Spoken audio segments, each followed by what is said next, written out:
ராசி லக்னம் இவங்களுக்கு எப்படி இருக்குது? சூப்பராக இருக்குங்க. உங்களுக்கும் 12, 2லலாம் குரு பகவான் பார்க்குறாரு. ஸோ நல்ல விஷயங்கள் நிறைய வரும், செலவோடு வரும். ஏன்னா செலவு தான் எக்கு தப்பாக வரும். நீங்கள் ஒரு 50,000 ரூபாய்க்கு பிளான் போட்டிருந்தீங்கன்னா அது 1 லட்ச ரூபாவை தாண்டி ஓடிக்கிட்டு இருக்கும்.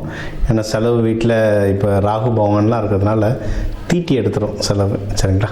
ஆனால் மோஸ்ட்லி அது வந்து நல்ல விஷயமாகவே வரும். அதனால் அதுக்கேற்ற மாதிரி பிளான் பண்ணிட்டீங்கன்னா வாழ்க்கை சூப்பராக இருக்கும். என்னென்ன நல்ல விஷயங்கள் பாருன்னா, கண்டிப்பாக இன்வெஸ்ட்மெண்ட்டுக்கு சூப்பரான சான்ஸ்.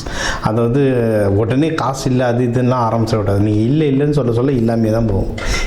இருக்குன்னா தான் காசு வந்துகிட்டே இருக்கும். ஸோ அந்த லாஜிக் மேலே புரிஞ்சுக்கோங்க. அப்படி தான் ஒர்க் ஆகும் அது ஒன்று. இன்னொன்று, நீங்கள் வந்து என்ன உங்கள் கையில் காசு இருக்கோ அதை வச்சு இன்வெஸ்ட்மெண்ட் பண்ணுங்கள். ரொம்ப கம்மியாக இருக்குது, 100, 200 தான் இருக்குன்னா ஒரு வெள்ளி காயின், 200 ரூபாய் கூட வெள்ளி காயின் கிடைக்கும். குட்டி ஓண்டு காயின் அதையாவது வாங்கி வைங்க. ஏதாவது ஒரு விஷயத்தை நீங்கள் இன்வெஸ்ட்மெண்ட்டு நீங்கள் போட்டிங்கன்னா அது அந்த வீட்டை ஆக்டிவேட் பண்ணும். நீங்கள் அது இன்றைக்கி காயின் வாங்குவீங்க, நாளைக்கு நகையாக வாங்குவீங்க, அப்புறம் வண்டி, அப்புறம் வீடு, அந்த மாதிரி வளர்ந்துகிட்டே இருக்கும். ஸ்டெப்பாக வளர்ந்துட்டு போனால் தான் நம்ம முன்னேறதுக்கு ஈஸியாக இருக்கும். ஸோ இன்வெஸ்ட்மெண்ட்டுக்கு டைம் வந்து ரொம்பவே சூப்பராக இருக்குது. இது ஒன்று.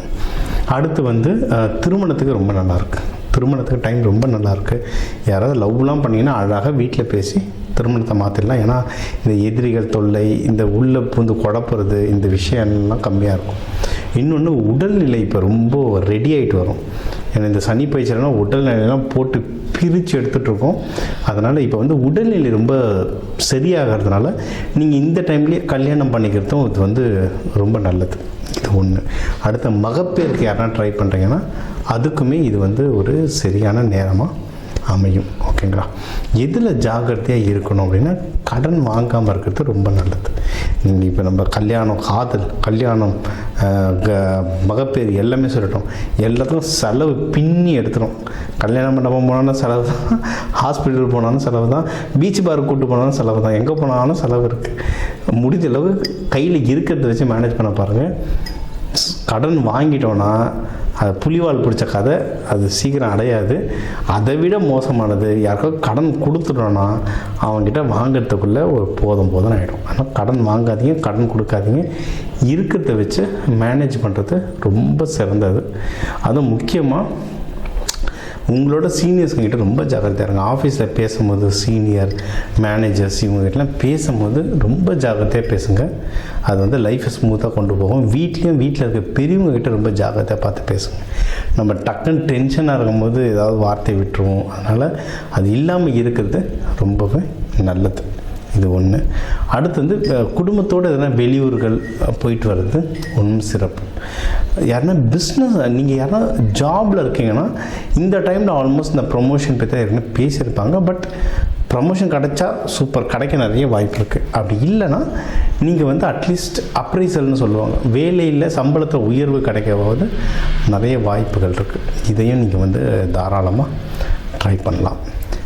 இன்னொன்று, இதை தாண்டினா பிஸ்னஸ் என்ன பண்ணுறீங்கன்னா வெளிநாடு இதெல்லாம் போகிறதுக்கும் எக்கச்சக்க வாய்ப்புகள் இருக்குது. நீங்கள் வந்து தாராளமாக ட்ரை பண்ணலாம்.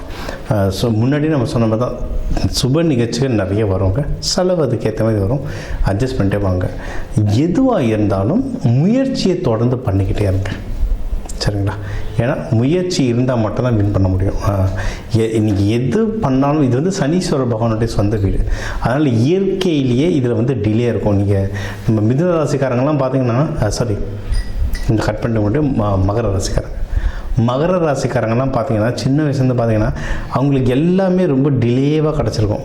படிப்போ இல்லை கல்யாணமோ குழந்தை பேரோ வேலையோ எல்லாமே அவங்க சர்க்கிளில் இருக்கிறவங்கள விட ஏதோ ஒரு விதத்தில் கொஞ்சம் டிலேவாக தான் கிடச்சிருக்கும்.